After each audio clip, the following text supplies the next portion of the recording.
بسم اللہ الرحمن الرحیم۔ پیارے بچوں، آج ہم کچھ محاورات، ان کے معنی اور جملے پڑھیں گے۔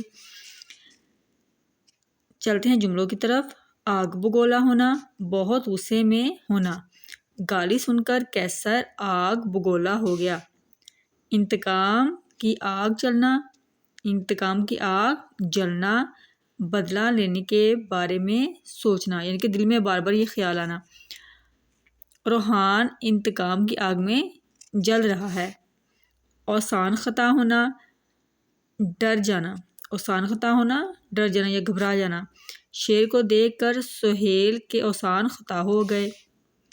ایڑیاں رگڑنا، آخری عمر کی بیماریاں جھیلنا، آخری عمر کی بیماریاں جھیلنا۔ آخری عمر میں بیماری کی وجہ سے سلیمان ایڑیاں رگڑ کر مر گیا۔ تو پیارے بچوں، آج کے لیے اتنے جملے، انشاءاللہ نیکسٹ ویڈیو میں ملتے ہیں۔